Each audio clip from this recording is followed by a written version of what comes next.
എടി അമ്പി ഈ പോരെ വാ ഇതേലൊരെണ്ണം പിടിപ്പീരേ വാ എനിക്ക് വേണ്ട പാപ്പച്ചായ. വാടി എന്നിട്ട് മൊത്തം മ്ലാനതാ ഏയ് ഒന്നുമില്ല. വേണ്ടേ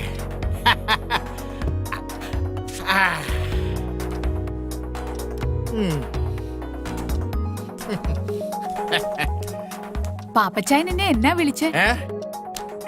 അമ്പീന്ന് നിനക്ക് ഇഷ്ടായില്ലേ? എന്റെ ഭർത്താവ് എന്നെ അമ്പീന്നാ വിളിക്കുന്നേ. അതെന്നാടി പെണ്ണെ, നിന്റെ ഭർത്താവിന് മാത്രം ആ പേര് അങ്ങോട്ട് എഴുതി തന്നിരിക്കുകയാണോ? അരുത്, അദ്ദേഹത്തെ വെറുതെ വിട്ടേക്കാം. അതും ഇതും എന്റെ സ്വകാര്യതയാ. അതൊക്കെ പോട്ടെ. നിന്റെ ഈ ഭർത്താവ് ഗൾഫിൽ പോയിട്ട് എത്ര ആളായി? 3 വർഷം. ശ്രീധരൻ ചേട്ടൻ നിർബന്ധിച്ചപ്പോ ഞാൻ തെറ്റി ശരി നോക്കിയില്ല. ഇത്രയും നാള് മനസ്സിൽ വെച്ചിരുന്നത് ശമിപ്പിക്കണം, അത്രേ ഉദ്ദേശിച്ചുള്ളൂ. അത് പിന്നെ 4 ദിവസം നിന്നേ പറ്റൂ. എല്ലാം ഭദ്രമായിരിക്കുമെന്ന് ശ്രീധരൻ ചേട്ടൻ എന്നോട് പറഞ്ഞപ്പോ ചില ദിവസങ്ങളിൽ മടുപ്പ് അനുഭവിക്കുമ്പോ എന്റെ കൂട്ടുകാരിയുടെ വീട്ടിൽ പോയി നിൽക്കാറുണ്ട്. അങ്ങനെ ഒരു കള്ള എന്റെ ഭർത്താവിന്റെ അമ്മയോട് പറഞ്ഞു.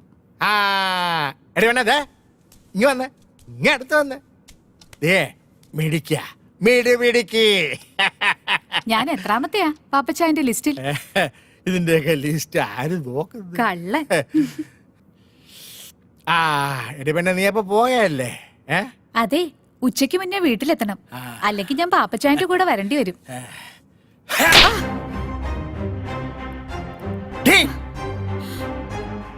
ഇനി ആരുടെയും കൂടെ പോകരുത്, പക്ഷേ ഞാൻ വിളിക്കുമ്പോ വന്നേക്കണം. പാപ്പച്ചായ അച്ചായ കുച്ചായ ഓടി.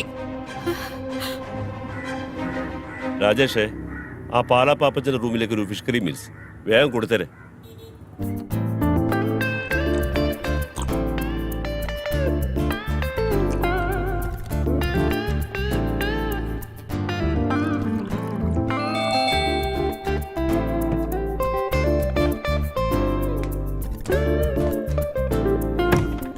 ആ ചേട്ടനാ, വാ ഓരോന്നൊഴിക്കട്ടെ. തുടങ്ങിയോ? ഇരിക്കെ.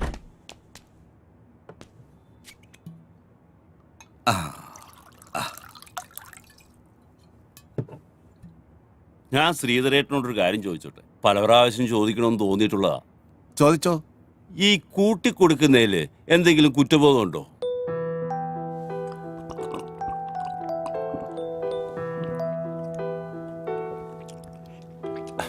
അല്ല, ഞാൻ ചോദിച്ചെന്നേ ഉള്ളൂ. ഇല്ല, ഒരു കുറ്റബോധവും ഇല്ല. ജീവിക്കണം, കൂടെ ഉള്ളവരെ ജീവിപ്പിക്കണം. എന്റെ മോടെ പഠിപ്പ് മുടങ്ങരുത്. അങ്ങനെ ചിന്തിച്ചാൽ എവിടാ കുറ്റബോധം?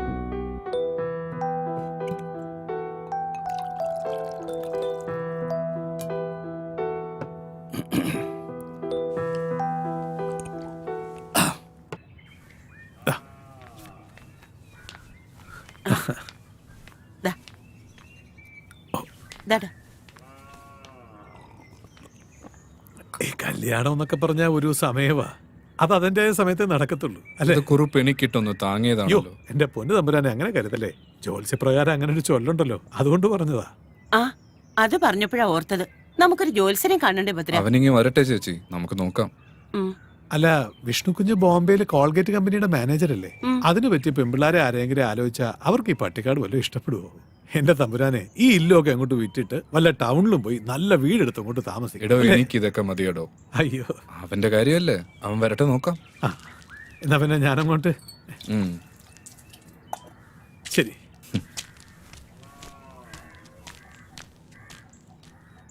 പാവം, ഇവിടുന്ന് കിട്ടുന്നതുകൊണ്ടാ അയാളുടെ കുടുംബം കഴിയുന്നത്. ചേച്ചി ഒന്നും കൊണ്ട് വിഷമിക്കണ്ട. അവൻ അർഹിക്കുന്നതിലും കൂടുതൽ ഞാൻ കൊടുക്കുന്നുണ്ട്. അതല്ലേ അവൻ നോക്കിയും കണ്ടുമൊക്കെ ഇവിടെ നിൽക്കുന്നത്.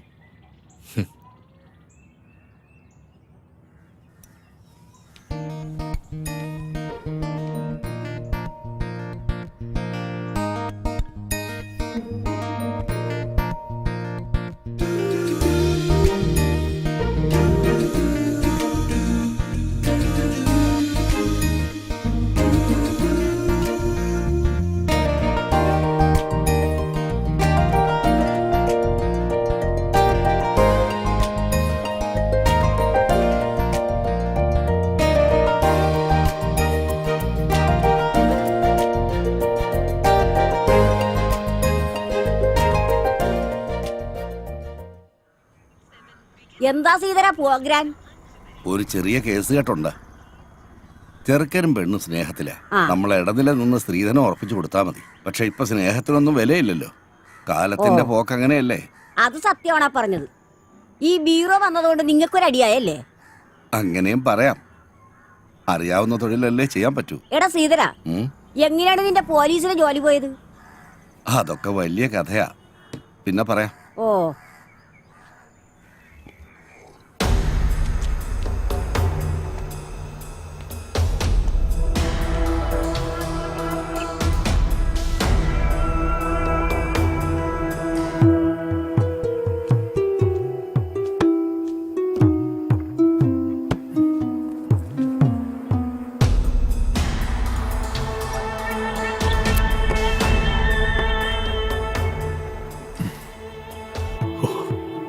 എന്റെ ഭഗവാനെ, ഈ ഇല്ലത്തിന് പുറകിലുള്ള ഈ നിലവറയും ഈ കടലുമാണ് എന്റെ ഐശ്വര്യം. കാത്തോളണേ. ഒന്നുമില്ലല്ലോ. കാത്തോളണേ ഭഗവാനെ.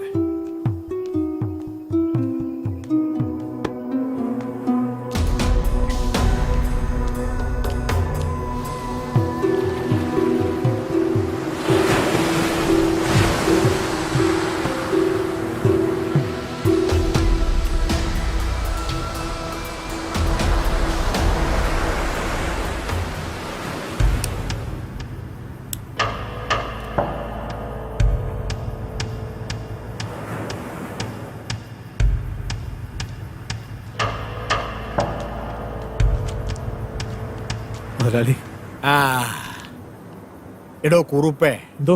പുതുമന ഇല്ലത്തെ കാര്യസ്ഥനായതുകൊണ്ടാണ് ഇയാളെ ഞാൻ എൻ്റെ ബിസിനസ്സിൽ കൂടെ കൂട്ടിയത്.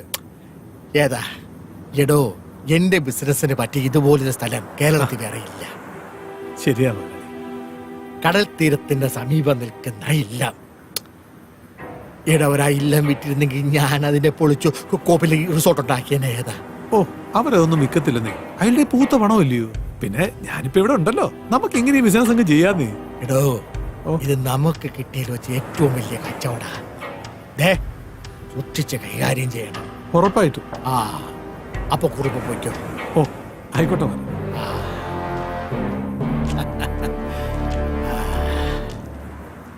കുറുപ്പ് അറിയാം. മുതലാളിക്ക് എന്നാ ഇവനുമായിട്ട് ഇടപാട്? അയ്യേ മാത്യു, മത്തങ്ങ തലയാ. എടാ മണ്ട, നീ എന്നെ പറ്റി എന്നാ കരുതിയേ? എടാ, ഞാൻ ഈ നാട്ടിൽ വരുന്നത് പെണ്ണ് പിടിക്കാൻ വേണ്ടി മാത്രമാണെന്നാ?